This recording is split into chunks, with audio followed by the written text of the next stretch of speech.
I heard you slept with him. That's what I said. Quietly. Like I was asking about the weather. She laughed. Not nervously. Not guiltily. Just laughed. A short, amused breath through her nose, followed by, "Is that really what we're doing today, Emery?"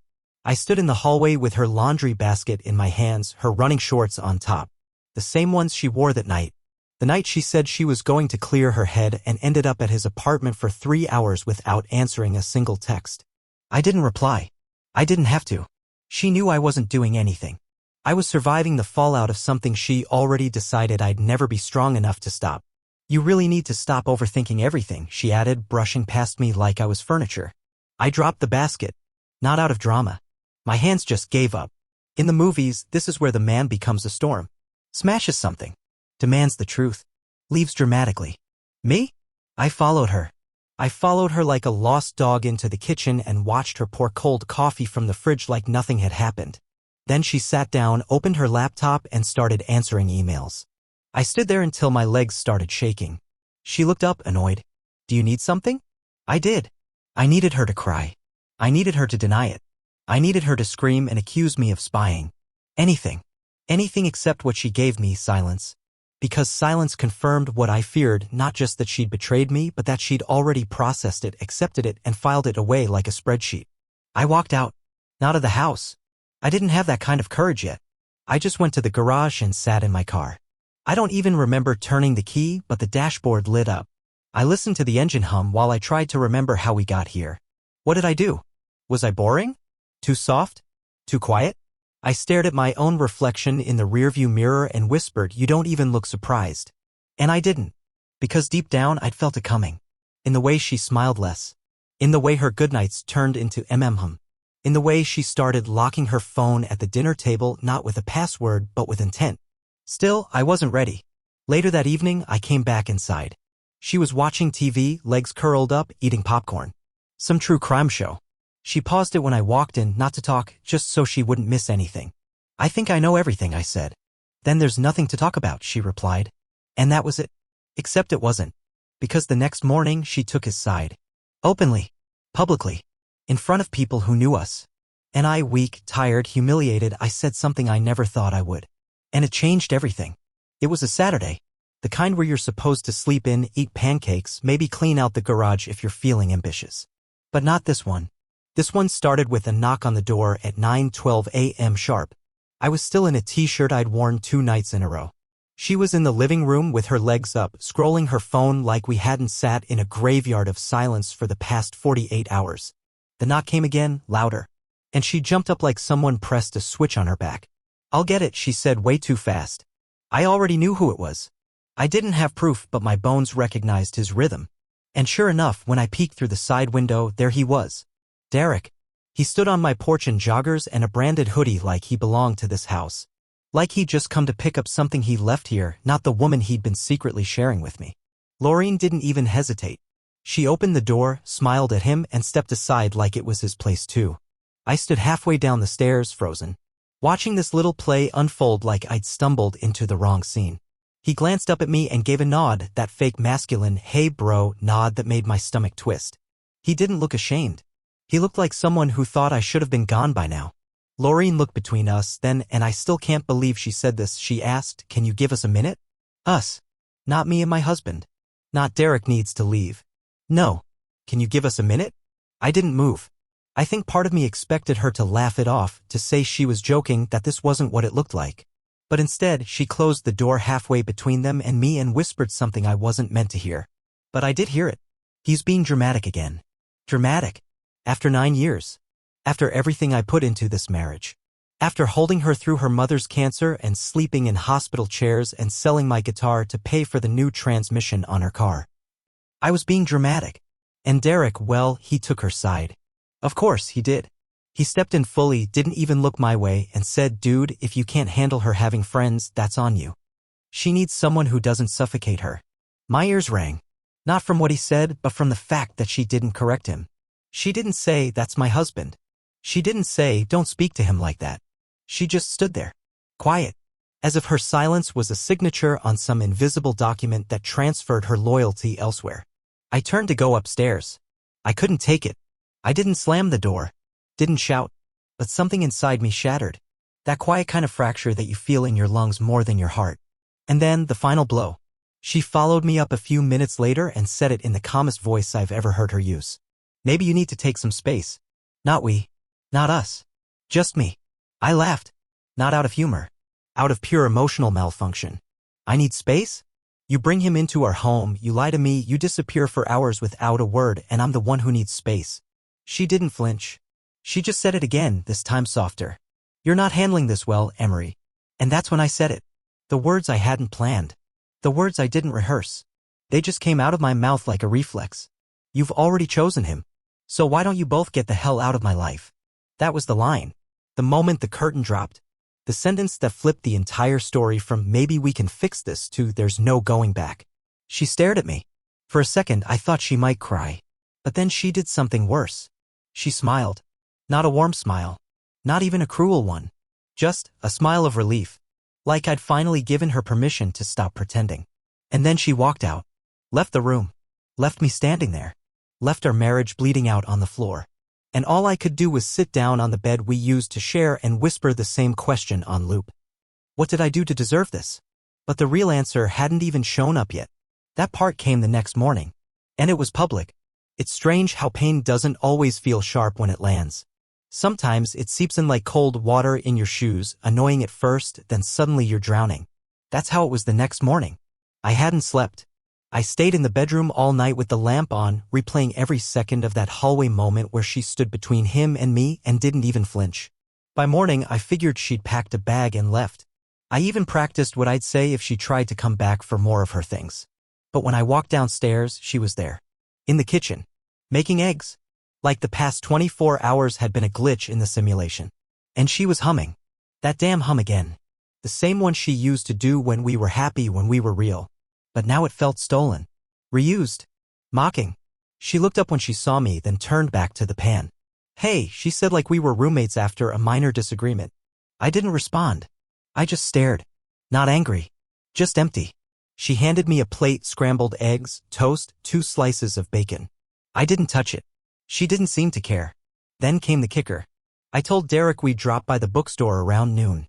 He wants to pick up something for his sister. You okay if I use your car? His is in the shop. I laughed. Out loud. I actually laughed. You want to take my car, I said, to go play house with the guy you're cheating on me with? She gave me a look, not angry, not embarrassed. Just tired. Like I was a kid throwing a tantrum. I'm not playing house. We're just friends. I slammed my palm down on the table so hard the plate jumped. Stop. Just stop. You slept with him. You chose him. Don't insult me with this friend's nonsense. That's when she finally raised her voice. I didn't cheat on you, Emery. You drove me away. You emotionally disappeared months ago. Derek just listened to me. Something you stopped doing a long time ago. I didn't answer. There was no point. I was arguing with someone who had rewritten the story in her head already. I thought that would be the end of it for the day. But I was wrong. Around noon, my sister Callie showed up. She had agreed weeks ago to meet us for lunch. We were supposed to go out to that little seafood shack on Old Pine Street, the one Laureen loved. Back then it felt like a family tradition. Now it felt like a cruel joke. I tried texting her to cancel, but I was too late. She came with her husband and Laureen insisted we still go for appearances, she said. Whatever that meant anymore. So we went. We sat in that small, cramped booth with plastic menus and paper napkins, and I thought maybe we could just get through the hour without something breaking. But about 20 minutes in, Derek showed up.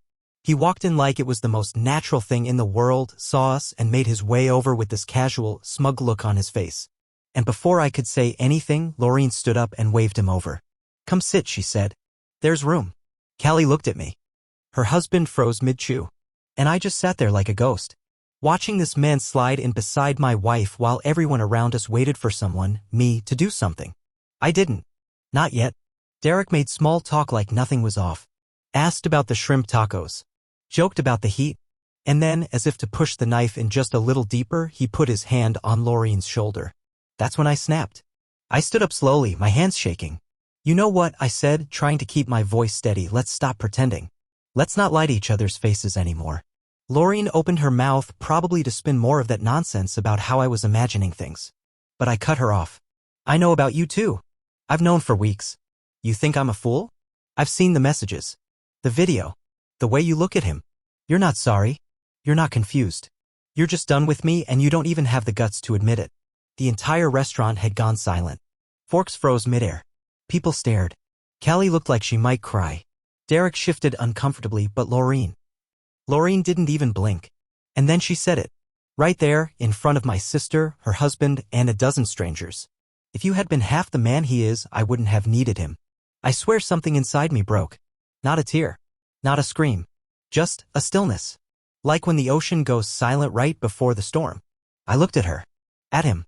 At the ruins of my marriage in a booth covered in hot sauce and napkin crumbs. And I said the only thing I could. Then I hope he likes cleaning up messes. Because that's all that's left of you now. I turned and walked out. Didn't pay the bill. Didn't look back. And that's when the real fallout started. Because what she didn't know was that someone else had heard everything too. I drove for an hour without knowing where I was going. Just streetlights, rain dots on the windshield, and a steering wheel I gripped like it was the only thing keeping me from floating away. Her words wouldn't stop echoing. If you had been half the man he is. I pulled into an old gas station and just sat there. I didn't even turn the engine off. I was too afraid that if I stopped moving, I'd completely collapse. That sentence cracked something in me. Not just because of what she said, but because she meant it. She didn't stutter. Didn't soften it. She truly believed I had driven her into another man's arms. And I believed her. That was the worst part. I was sitting in the car, fighting the urge to scream into the steering wheel when my phone lit up. One missed call. From Dad? I stared at it like it was a hallucination. We hadn't spoken in almost 2 years. Not since the day I told him I was marrying Laureen and he said, "Don't marry someone who always talks about who they used to be." I thought he was being cynical. Turns out he was just early. Then another message came in, this time a voicemail. I didn't want to listen. I was exhausted. But curiosity won. I hit play. His voice crackled through the speaker like gravel. Calm. Firm. Saw what happened today, Emery. I was at the restaurant. Didn't think you saw me? I was 2 tables back by the window. And I know I wasn't invited, but I came to see your sister. Just wanted to be a quiet observer. But I heard it all. I froze. My fingers clenched the phone so tightly I thought I might crack the screen. You need to come home, son. I don't mean to their house. I mean home. The one before her. You don't owe that woman any more of your silence. She tore you up and didn't even bother hiding the mess. I raised you better than to disappear into someone else's shame. Then silence. I just stared at the phone like it had grown a pulse. My father, the man I'd once thought incapable of empathy, had been sitting there during the most humiliating moment of my life, not to judge, but to witness. Quietly. And now he was reaching out, not with "I told you so," but with a lifeline. I didn't call him back. Not yet. But I started driving again. Away from the apartment. Away from Derek's smug face and Laureen's carefully sculpted emotional detachment. I didn't even take clothes. Just my keys, wallet, and the necklace I bought her for our anniversary still in my glove compartment, unopened. That night, I slept in my car outside my childhood home. My father never came out. He just left the porch light on. The kind of silent message only a son could understand. In the morning, I walked in. No words. He handed me a cup of black coffee and slid over a plate of toast. I didn't ask why there was only 1 egg on it. He always made 2. But I knew. It was his way of saying, you don't deserve scraps. Not from her. Not from anyone. Around 10 a.m. Callie called. I didn't want to answer, but something told me she'd been caught in the crossfire too. And I was right. Her voice was shaking. I didn't know she was going to do that. I swear.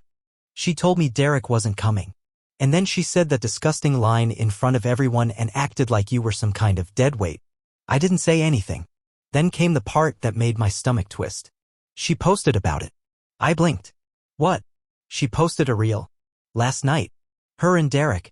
Laughing in the car. Caption said, "Choosing peace looks like this." And people are congratulating her. Like she's a survivor. Like she escaped something toxic. I could barely breathe. She made me the villain, I said quietly. In her version of the story, I'm the bad guy. She's rewriting everything, Callie whispered. She's turning this into some girl boss breakup arc. And the worst part? It was working. I opened her profile. She'd already changed her status to new chapter. Deleted every photo of us. Kept the ones where she looked single. And the comments, "So happy for you. You look free, finally choosing you." They didn't know me. They didn't know the nights I stayed up rubbing her back through anxiety attacks. They didn't know I paid off her medical bills with a loan I'm still repaying. They didn't know I gave up a job I loved to move closer to her mother when she got sick. They didn't know anything. But she looked happy. And on the internet, that's all people need to pick a side. I felt sick. But this time not from sadness. From anger. And for the first time I didn't feel weak. I felt awake. She wanted to be the heroine of her own breakup story? Fine. But I still had the truth. And it was time the people in her life heard my side. I spent the next few days in my father's guest room, if you could even call it that. It used to be a storage space full of fishing rods and busted ceiling fans. But that week it became something sacred. A kind of emotional quarantine zone. The mornings were the worst. You know that moment when you wake up and forget what's real, just for a second? You think everything's still intact. And then you remember. The taste of it in your throat, the weight in your ribs. Every single day I relived the collapse like it had just happened. But something shifted after the fourth night. I was sitting on the porch scrolling through her profile again, a masochistic ritual I couldn't seem to stop. She'd posted a photo of herself in a bookstore, smiling. Same bookstore I used to take her to when she had panic attacks and needed to get out of the house. Same exact corner near the philosophy section. But this time she was there with Derek. He was holding a coffee cup with a dumb, rehearsed grin, and the caption said, "Grateful to have someone who sees me." It wasn't the lie that got to me. It was the applause. The endless parade of strangers cheering her on, sharing the post like she was some self-help guru who overcame a monster. I remember whispering aloud, "I never even raised my voice at you." But it didn't matter. She'd written her story in bold letters and no one was asking for footnotes. That night, I opened my own laptop. Not to argue. Not to smear her. I just wanted the truth to exist somewhere. I started writing everything from the night she first came home late and said she got stuck in traffic to the Sunday morning I found a receipt in her coat pocket from a bar in another city. I included the things people forget when telling their side, like the time I cleaned vomit out of her hair after she had a migraine, or the 3 months I worked a second job delivering groceries just to cover our vacation because she said she needed to feel like a couple again. The little, quiet acts that never make it into breakup reels or self-love TED Talks. I didn't name her. Didn't tag her. I just hit post on a private blog and left it open. Then something happened I didn't expect. People started reading it. I hadn't shared the link with anyone, but within 24 hours it had over 800 views. By day 3 it hit 10K. Apparently someone from her office found it and recognized the events and shared it. And suddenly people were seeing a different version of the story. I didn't gloat. I didn't even comment when people started DMing me things like, "I knew she was two-faced," or "Man, she really sold you out." But I did feel something I hadn't felt in weeks. Validation. Meanwhile, her narrative started to crack. I saw it happen in real time. She posted less. The captions got vague. Derek stopped appearing in photos. Then someone, probably one of her mutuals, left a comment under her post. "You gonna respond to the blog or keep playing the victim?" It only got 12 likes. But it was the beginning of the unraveling. Then Callie called again. "Emery," she said, her voice clipped and urgent. "She's been telling people you cheated on her." I froze. "What?" "She told 2 of my friends you were emotionally abusive and had a weird thing with your coworker Marissa." That hit like a truck. Marissa was gay. In a serious relationship. I'd met her girlfriend 3 times. And I hadn't even spoken to her outside of group meetings since last year. "So now I'm the abusive cheater?" I said, staring out at the woods behind my dad's porch. "Yep," Callie sighed. "She's scrambling, trying to stay the hero in her version. But it's getting ugly." And that's when it hit me. She wasn't just rewriting history. She was erasing me from it. Replacing me with a cleaner villain. Easier to point at. Easier to explain. But I wasn't going to let her bury me under her fiction. That weekend, I did something terrifying. Something I'd never done before. I walked into our church. The one she still attended. The one where everyone still smiled politely at her and pretended nothing happened. I sat quietly in the back during the sermon, surrounded by people who had seen our wedding, who had blessed our vows. After the service, I stood up. I didn't shout. I didn't beg. I just walked over to the community board and pinned a printed version of my blog. No signatures. No accusation. Just the title in bold. The quiet version. Then I left. And 3 hours later, she called. For the first time since she walked out of my life, Laureen actually called me. I didn't answer, but the voicemail shook me, because in it, for the first time, she didn't sound proud. She sounded scared. The voicemail was just under a minute, but it landed harder than any scream ever could. Emery, I don't know what you're doing, but I need you to stop. Please. You don't know how this is affecting me. People are starting to ask questions. My supervisor pulled me aside. My mom is getting calls. I didn't think you'd go public like that. She paused there, and for a moment, I heard something crack in her voice. Not sadness, not regret, something stranger. Fear. She kept going. You've always been the quiet one, the kind one. I didn't expect you to turn this into some performance. You're better than that. You're not a destroyer, Emery. Don't become one now. And that was it. Click. No apology. No denial. Just panic because I was no longer staying quiet for her comfort.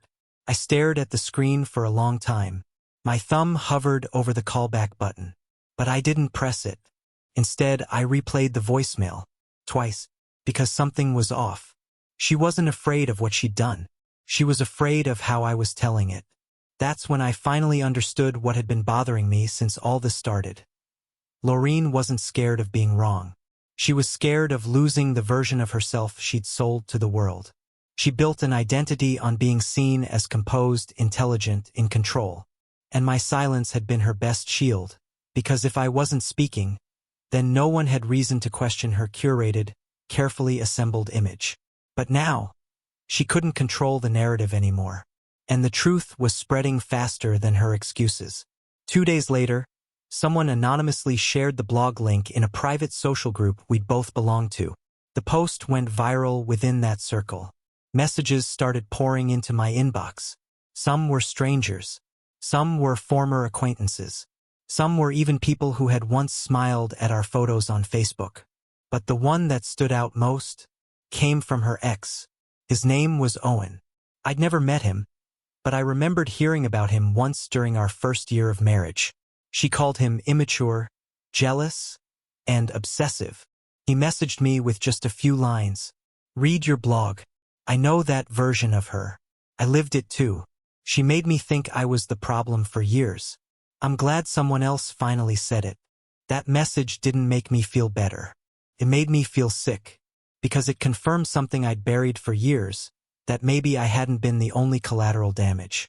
That maybe she'd done this before. Only now, she'd finally picked a man who didn't roll over and disappear quietly. And that changed everything. I spent the next morning with my father on the porch. He didn't ask questions. He just handed me a fresh coffee and said, "You gonna keep writing?" I nodded. "Yeah." He tapped the table once, slowly, then looked at me and said, "Good. Most people hide. But hiding doesn't make you clean. It just makes you quiet." That afternoon, I posted something I never thought I'd have the courage to say out loud. It wasn't another blog. It wasn't even long. It was just one paragraph, posted publicly. I was never a perfect husband, but I was faithful. I was present, and I was never cruel. She left, rewrote our story, and asked me to keep quiet so she could play the survivor. I let her. Until now. This is me choosing honesty over comfort. Her story has filters. Mine doesn't. Within the hour, it had over 1,000 shares. By nightfall, it had been picked up by a medium-sized relationship blog. But here's the twist. I never used her name. Not once. And that made her even more furious. Because she couldn't accuse me of defamation. She couldn't claim I was violating her privacy. I was simply telling my truth. And people were choosing to listen. That night, she texted me again. "You've made your point. What more do you want?" And I sat with that message for a long time. I didn't want revenge. I didn't want her job, her reputation, or her fake peace. I just wanted to exist without having to apologize for being broken. I wanted my voice back, and I had it now. But there was still one thing I hadn't done. One final conversation I'd been avoiding. Because the person who watched all this fall apart quietly, the one I hadn't spoken to since the restaurant, was my sister. And she knew something about Laureen that I didn't. Something she'd been keeping from me. I hadn't seen Callie in person since the restaurant blow-up. We'd spoken on the phone a few times. Quick, clipped exchanges where we both avoided the obvious. the day she watched her brother break in public. But that changed the following weekend. She texted, said she was dropping off some stuff my mom had been holding on to. Boxes from high school, a couple old books, a photo album Laureen hadn't thrown out yet. I told her to come by in the evening. My dad was at a poker night with his old coworkers. It would just be us. When she showed up, she looked tired. Not in the physical way, in the life has worn me down too kind of way. We sat on the porch with 2 mugs of lukewarm tea and a silence that stretched between us like a bruise. I should have said something earlier, she finally said, her voice low. But I didn't know how.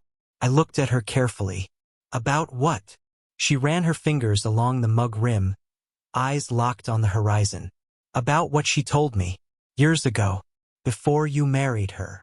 That made my stomach tighten. Callie hesitated, then said, "You remember when she got drunk at my engagement party?" I nodded. It was a small gathering, nothing fancy. I remembered how Laureen had slipped off her heels and danced barefoot on the grass. I thought she was adorable, but apparently I wasn't around for everything that night. She pulled me aside, Callie continued, told me she had doubts, said you were too sensitive, that you were sweet, but that you'd never challenge her, that she'd probably end up bored. My lungs froze.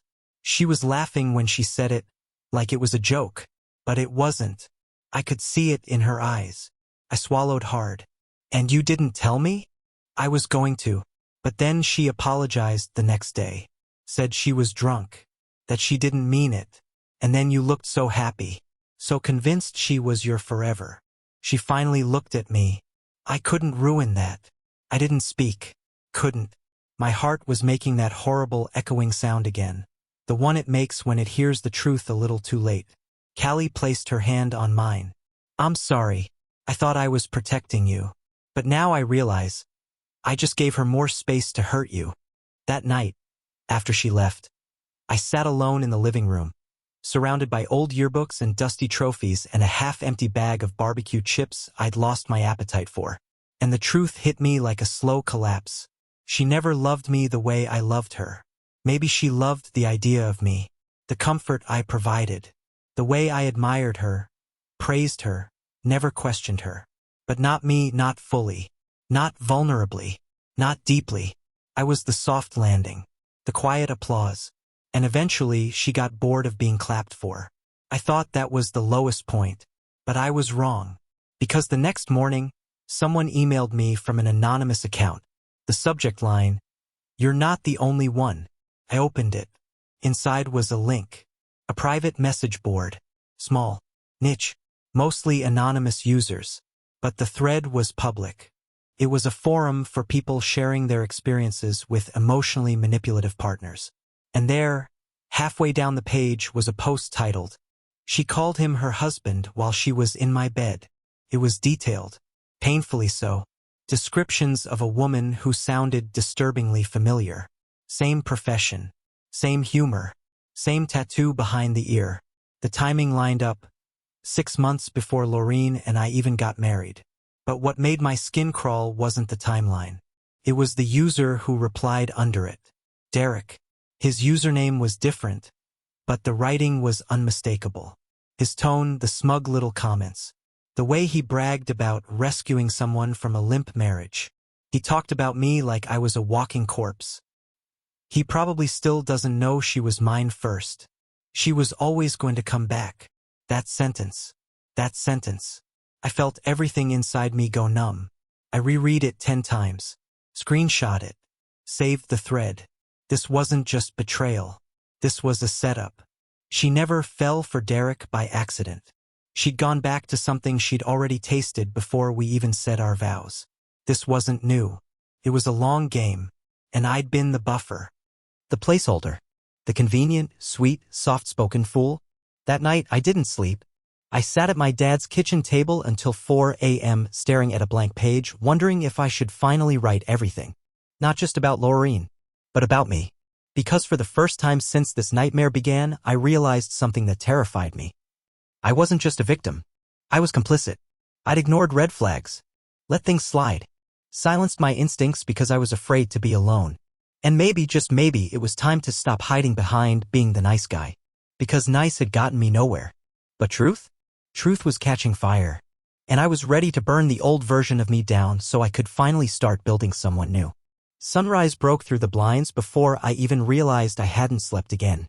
I sat with my laptop open in front of me, fingers hovering over the keyboard, but this time I didn't type a single word. I didn't need to. The story was already told. And for the first time, I didn't feel the urge to defend it, or explain it, or even prove anything to anyone. Because somewhere in the mess of heartbreak, betrayal, and unraveling illusions, I'd found something I hadn't had in years. Stillness. Not silence. Not emptiness. Stillness. The kind that comes when you finally stop running after someone who was never running toward you. Later that morning, I took a walk through the old neighborhood trails behind my dad's house. The same woods I used to ride bikes through as a kid. The same dirt paths I walked when I needed to clear my head after high school breakups and college rejections and the day I found out my mom had cancer. And for the first time in forever, I felt like I was on the path again. My own. I didn't check Laureen's social media that day. I didn't care what she posted, what she deleted, who she tried to impress. I'd spent too long living in the shadows of someone else's version of me. The soft-spoken husband. The forgettable man. The emotional support animal she could quietly put down when it was no longer convenient. But that wasn't me anymore. That evening I made a decision. I called my boss and told him I needed a transfer. A different office. New city. Somewhere quieter, smaller. Somewhere I could walk without wondering if I'd pass by Derek's stupid face or hear someone whisper, "That's Laureen's ex." 2 weeks later, I packed up what was mine. Just the essentials. A few shirts. Books. My late mom's photo. The guitar I hadn't played in years. And the birthday card I'd once made for Laureen, the one with the paper puzzle pieces. I didn't bring it out of nostalgia. I brought it to remind myself I gave someone all the pieces of me. And she threw them away. So now, I build new ones. In my new apartment, a small place above a coffee shop in Ashland, Oregon, I started over. Slowly, quietly, authentically. I signed up for a cooking class. Something I'd always wanted to do but never made time for. I adopted a dog. His name's Cody. He's missing a toe, but he doesn't know that makes him different. He just runs. And I started writing again. Not about Laureen. Not about pain. About life. About healing. About how sometimes the best thing someone can do to you is leave. The blog still exists. But now it's something different. I called it The Quiet Rebuild. And people write in. They tell their stories. Not dramatic ones. Not scandalous. Just real. Honest. A woman from Maine messaged last week. Said she hadn't left her apartment in months after a divorce. But she read my post about stillness and took her first walk in weeks. That meant more to me than any revenge ever could. And as for Laureen? Last I heard, she moved to a different department. Her curated life is still out there, full of sunny captions and half-truths. But she doesn't exist in my head anymore. Not like before. She's just a character in a story I no longer reread. The voicemail she left me that last time? I deleted it. Because she was wrong. I wasn't becoming a destroyer. I was becoming me. And I didn't need her permission to begin. So this is the end of that story. But not the end of mine. Not even close.